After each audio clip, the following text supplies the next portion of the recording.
Utah Stories podcast is brought to you by Utah State, home of the Aggies. Living on campus means more sleep, more friends, and better grades. While others are driving or walking to campus, you are getting those precious extra minutes of sleep.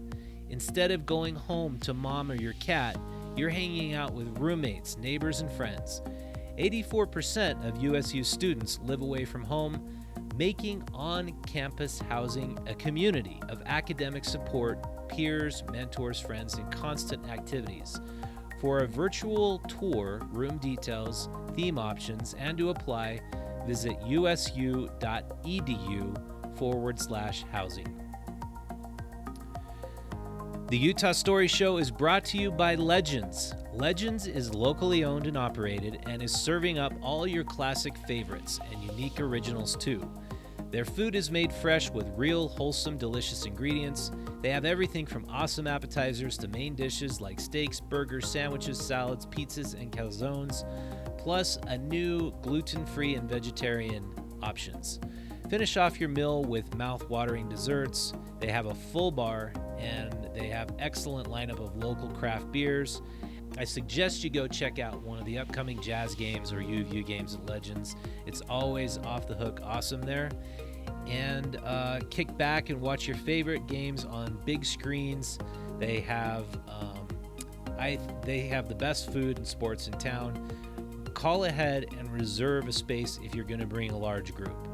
And Legends accommodates all ages.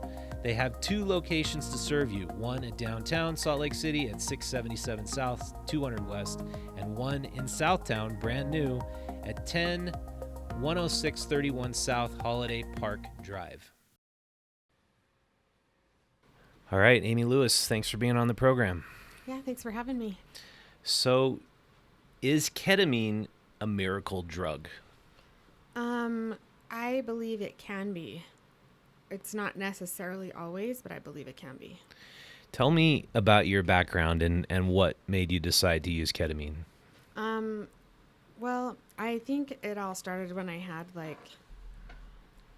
I started having kids. I was 18 and I had 4 kids in 6 years.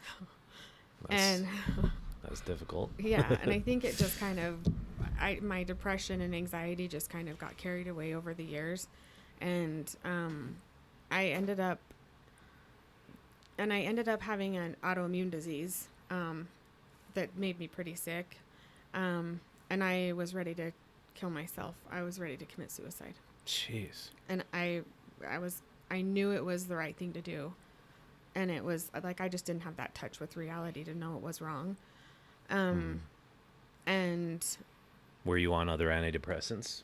Yeah, I've been on probably every antidepressant that you can think of. And I'm not on any now. But when I went to get my first ketamine treatment, that day I'd happened to have an appointment with my psychiatrist, and I let her know I'm going to kill myself. Jeez. And so she said, I'm going to stay during my lunch and we're going to do a ketamine treatment on you. And since that day, I have not thought of suicide at all. How would you describe it works in your brain? Like what can you describe about the way your brain felt right when you started to feel it in your circulatory system and right after? Oh, it was the coolest ride ever. Like it was so awesome. But it was awesome in a way that I could feel things like exploding in my brain, like my synapses firing or something. I don't know what it was, but it just seemed like it was firing in my brain, and then it was just like a wild ride through space. Was it like were you hallucinating, do you think? Or no, it's like, well, so the place that I went to, they have you like, you can make your own playlist it's just songs without words. Mm-hmm. And then they have you cover your eyes the whole time. So I think it was just my body and my brain connecting together to see what it was doing a little bit. Does that make sense? Mm-hmm. Like it heightens your senses. And even after, like weeks after, you can see things brighter and more clearly, and touch and taste is better, and everything's a little bit better, or a little bit more heightened. So I think that's... And as far as like the negative thought patterns, did those just go away? No. They, I had, since my first, I've had 8 more, so I've had 9 total. Mm-hmm. And halfway through, I had an anxiety attack during one. And so they gave me something called midazolam, and I didn't feel like it was as beneficial, like that session was as beneficial. But every time after that, they gave me midazolam afterwards. And I didn't have any other anxiety issues with it. So, like, backing out a little bit, when you look at your particular depression and depression being so common, what do you think is the cause of it? I think part of the cause is our fast lifestyles that we live. We don't rest enough, and we don't really realize it. Like I've noticed since I've done ketamine that I don't know when I'm tired. I don't know when I'm exhausted. I just keep going through it, and I think that's part of it. Mm-hmm. I think part of it is the guilt we lay on ourselves. And I live in Utah County, so that's even 10 times worse. But keeping up appearances, does that feel like a big chore? No, I don't do that. I don't really care about that. It's just, I guess it is with like how I raise my kids, because we're like pretty much the only non-Mormons there. Yeah. But I think things like that, I mean, you have that anywhere you live, keeping up with people like that, and trying to not look like the pirates of the neighborhood. Mm-hmm. I think that causes it. I think isolation can cause it or can exacerbate it. Yeah, I think isolation is huge. Yeah. In our society. Oh, yeah. And even isolation from your neighbors, as Yeah. we've discovered. It's like your neighbors can be living right next door, and it seems to be normal in the city or places to not even say hello. Yeah. Do you live in the suburbs, or do you live in a predominantly Mormon community? Yeah. I don't know any other people near us that aren't Mormon. I know a lot of people because we run a soccer club. And I don't really know many people that aren't Mormon there. So I think that definitely causes some pain. When I kind of look at it, and I look at even, times when I'm feeling depressed, it does feel like, to me, it's kind of this isolation I'm feeling, where there's never a boring moment anymore with all the sources of entertainment that we have available. Yeah. But there's plenty of moments where you would kind of like more human interaction in your life. Yeah. Do you feel like that's a part of it? For sure. Definitely. I noticed even from my oldest is 23, down to my youngest is 16. And I mean, all of my kids had cell phones when they were about 12 or about 13. But with my youngest, I've noticed I don't even get to talk to her. Like, she's just always on her phone.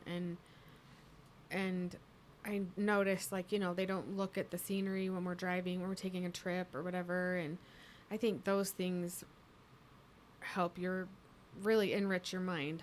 Mm-hmm. When you're, looking around at your surroundings, and you're appreciating the beauty of things around you. Mm-hmm.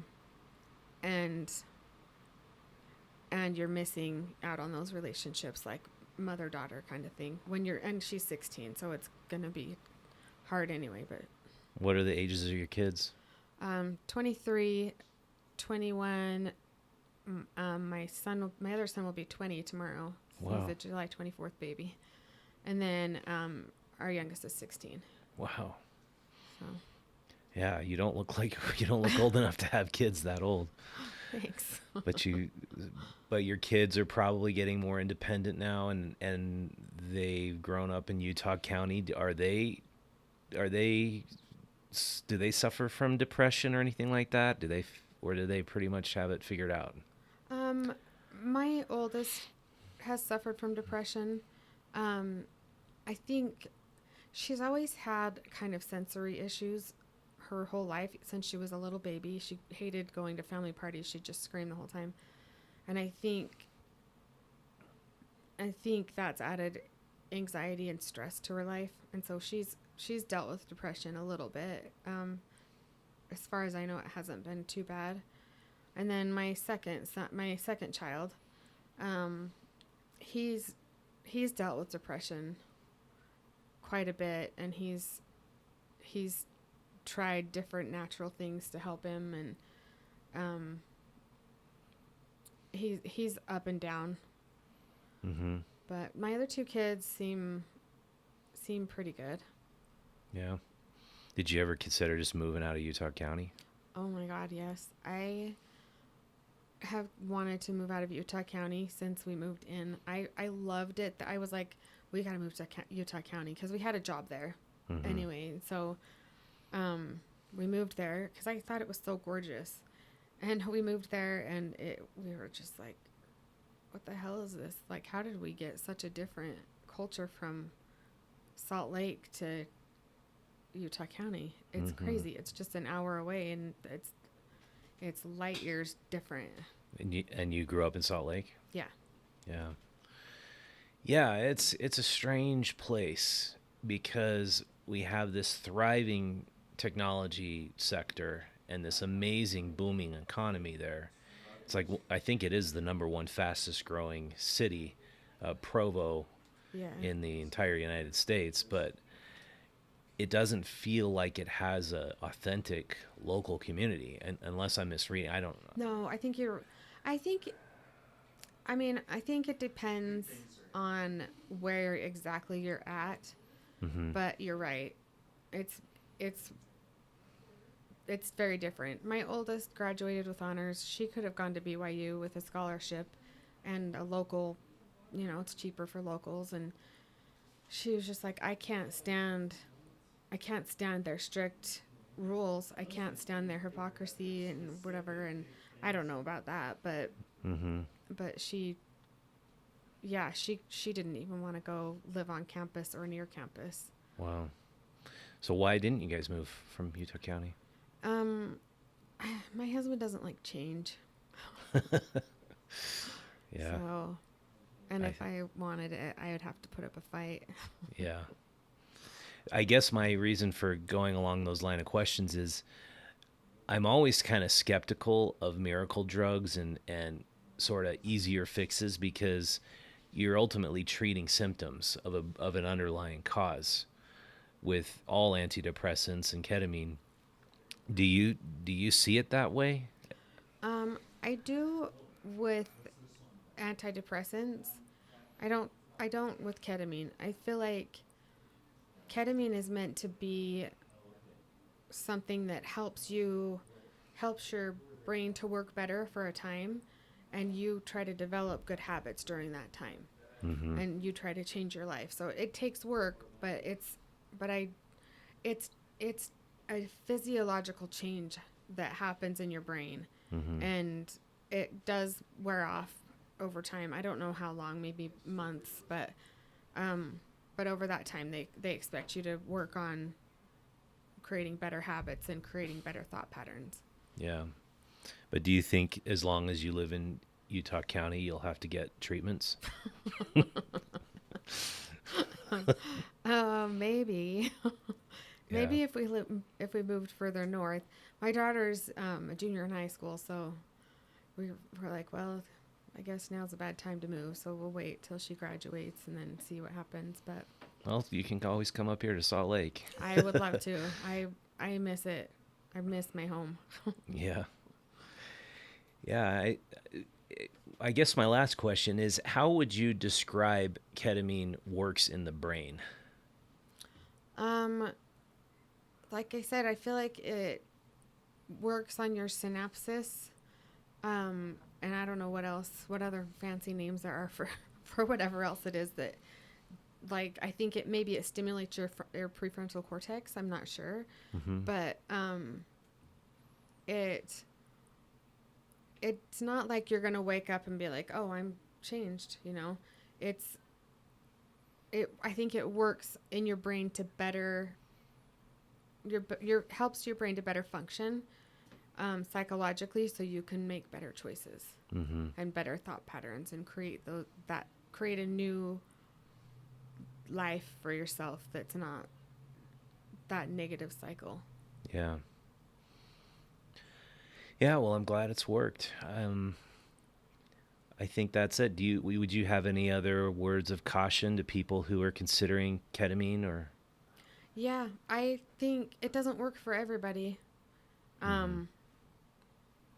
And I think a lot of times I think it works better in conjunction with a therapist.